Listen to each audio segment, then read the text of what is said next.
உபத்திரவத்துல நிக்க பழகணும். Amen. நிறைய பேருக்கு நிக்க விருப்பம் இல்ல. சில பேர் சொல்றாங்க இவர் பொய்யாலாம் உபதேசம் பண்றாரு.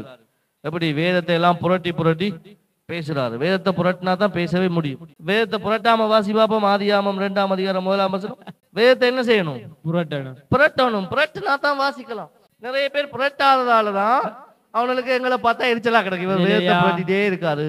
வேதத்தை புரட்டி புரட்டி கள்ள உபதேசமா பண்றாரு. நீங்க வேதத்தை புரட்டாம எப்படி நல்ல உபதேசம் பண்ணுவீங்க? புரட்டுற நானே கள்ள உபதேசம் பேசினா வேதத்தை புரட்டாத நீங்க என்னன்னு நல்ல உபதேசத்தை பேச முடியும்? நான் சொல்றது உங்களுக்கு புரியுதா? இப்படி வேதத்தை நாம் புரட்டி நாம் போதிக்கிறது கள்ள உபதேசம். இவங்க மூடி வச்சுட்டு போதிச்சா நல்ல உபதேசமா? புரட்டணும் வேதத்தை. அது என்னென்று சாகாம இருக்கிறது. மனுஷன் புல்லை போல் இருக்கிறான், புழுவை போல் இருக்கிறான். புல் உதிர்ந்து என்ன, புல் உலர்ந்து பூ உதிர்ந்து போயிடும். புல்லை போல நீ உதிர்ந்து போயிடுவா. மனுஷன் ஆண்டவர் புல்ல போலையா படைச்சாரு? பைபிள்ல வசனம் இருக்கு, அப்படி நான் இல்லைன்னு சொல்லல. எசேக்கியேல் எழுதி இருக்கிறான். எசேக்கியேல் 37ஆம் வசனம் நினைக்கிறேன். அவன் எழுதி இருக்கிறான், மனுஷன் புல்லை போல இருக்கிறானா, பூவை போல உதிர்ந்து போயிடுவானா. ஓ, அப்படி நடக்குது. ஆனா மனுஷன் ஆண்டவர் புல்ல போல படைக்கல, தன்னை போல படைத்திருக்கிறார். ஆமென். அல்லேலூயா. தேவன் புல்ல போல ஆளா, பூவை போல ஆளா? அவர் தேவனா இருக்கிறார். ஆமென்.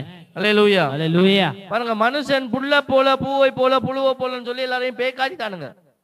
தீர்க்கதரிசியே சொன்னாலும் நம்ப கூடாதுன்றான். பெரிய தீர்க்கதரிசியே நீ நாளைக்கு செத்துருவான்னா நம்ப கூடாது.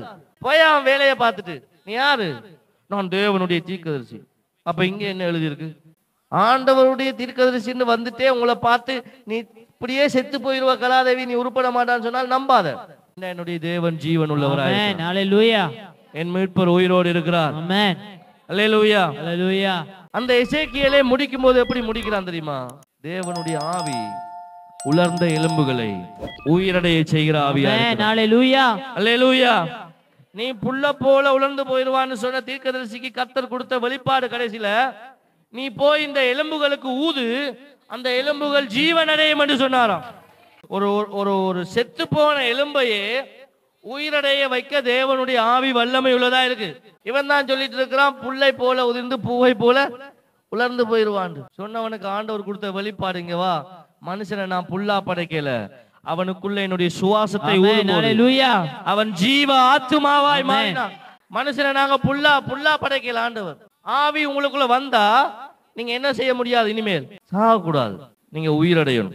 மரித்து போன உங்கள் சரீரங்கள் உயிரடையணும். அல்லேலூயா. அல்லேலூயா. வியாதியிலே செத்து போனா அவருடைய ஆவிக்கு வேலை இல்லை. உனக்கு ஒரு வியாதி வந்தா அந்த வியாதியிலே நீ மறைச்சிட்டீங்கன்னா அவருடைய ஆவி உனக்குள்ள இருக்கிறதுக்கு அர்த்தமே இல்ல.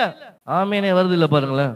உனக்கு ஒரு கடன் வந்து அந்த கடன்ல நீ செத்துட்டீன்னா தேவனுடைய ஆவி உனக்குள்ள வாசம் பண்றதுக்கு வேலை இல்ல. அந்த ஆவியானவர் சகலத்தையும் உயிர்ப்பிக்கிற ஆவியானவர்.